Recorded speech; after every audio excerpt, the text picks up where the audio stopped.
You're listening to the Hidden Killers podcast with Tony Bruschi. If you ever are so inclined to order a hit on someone, which is probably never a good idea, and then you ask the hitman, hey, can you live stream this to me? And it happens and it's live streamed, and you decide, I'm just going to delete the video you sent me.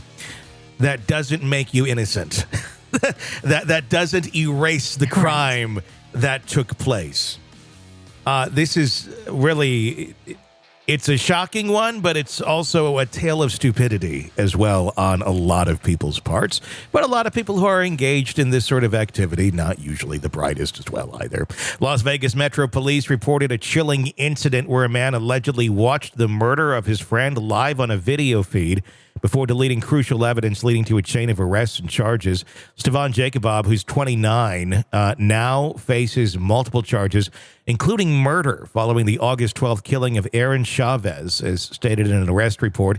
Jakubov is accused of playing a complicit role in the crime, allegedly goading his friend Gino Julian into killing Chavez. The arrest report revealed Jakubov's profession as a trader for mortgage capital trading. Wouldn't that be a fun one to learn about your financial planner? Like, guess what he was up to this weekend? Authorities allege that on August 12, 2023, Julian beat Chavez to death inside a Las Vegas residence equipped with a webcam that allowed Jakubov to witness the horrific assault in real time. It's a good ad for Ring right there. Put that in, and like now you can watch what happens in real time, including murder. Investigators allegedly obtained text conversations from Jakubov to Julian with the phrases "break his face," "delete our convos," and "I'll delete cameras." Before it never happened. Here's a thought: don't have fucking cameras on this while it's happening. Right? That might be, because morons, this shit goes to a cloud. And that cloud, just because you delete it off of your device doesn't mean it disappears off the cloud. Julian allegedly sent Jakubov text messages stating, "Where should I put on the show? And is there bleach or chlorine?" regarding cleanup of the crime scene. Jakubov allegedly responded that there was cleaning products under the sink. Furthermore, Jakubov allegedly misled Chavez's mother about his whereabouts after the murder had taken place. Julian was arrested in August of 23 after a tow truck driver found him asleep inside a parked car just feet away from Chavez's charred body. Julian had reportedly called the drivers to his location because his car got stuck in the sand. So And so he just falls asleep with the body right there, like thinking, the tow truck drivers will never find the body. Like, how about there's a dead body right there. And if you're dropping the body there, let's say you already even buried it. Let's say that you weren't as stupid as this guy and there's a charred body next to your truck. There's someone then that also knows that you were out in the desert at a specific time at a specific location. Why were you there? Why was your car off the road? Especially if they start looking for someone or start tracking somebody. Also very stupid. Many ways to get caught there. Obviously, he chose the easy route by leaving the body exposed. But I just don't understand it because you're in the desert. I think just a charred anything would get your attention. Yes. And like, you don't care any more than, crap. My car's stuck. The body's right there. I'm just going to call a tow truck driver. I'm not going to worry. They're never going to see him? Why wouldn't you call your friend Jakubov and say, hey, bring some chains. We need to pull my car out of the sand. I don't think calling he commercial. might have been out of the country. Oh, but okay. Certainly you got another friend. Like, call somebody else. You'd think, or start walking. Yeah, you'd think there'd be options. Chavez, age 30, succumbed to blunt force trauma to his head, as confirmed by the San Bernardino County Coroner's Office. Jakubov, who was located, he was in Slovakia, so that's why he couldn't get... That's why I guess he was watching it on the webcam. Probably should have stayed in Slovakia, honestly.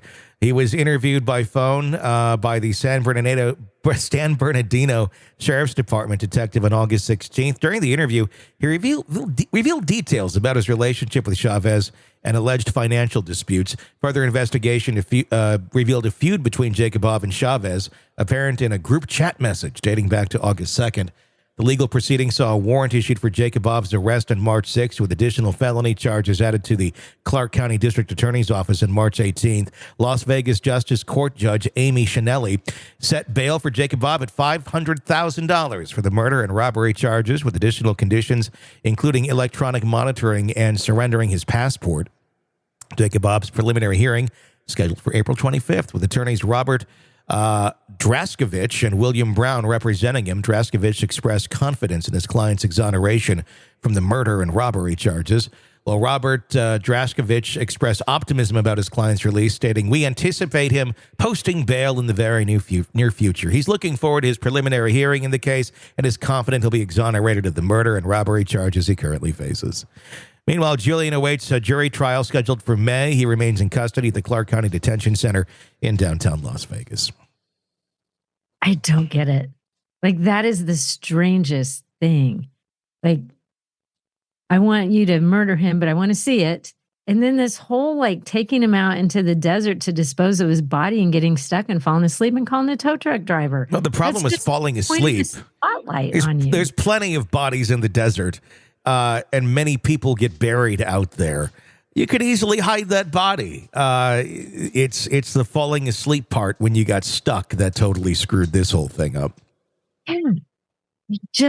It's so strange. It's stupid is what it is. It's just, and there's this electronic trail, like they know everything. So convos apparently didn't get deleted or something. I don't know. No, it's all there. A lot of these security cameras and different devices that you would be streaming this on, or however he was able to see it, they also live other places. There's a server somewhere. Yeah. It's just so strange. And this guy's like just directing the whole thing. Technology wins again over stupid people. And that's really kind of how it went. Want to listen ad-free? Want advanced access to all of our interviews before anyone else? Become a True Crime Today Premium Plus subscriber on Apple Podcasts. You get every episode commercial-free. So you can binge on True Crime until you can binge no more. Search True Crime Today Premium Plus on Apple Podcasts now, or go to our podcast page and sign up now. More of the Hidden Killers podcast next.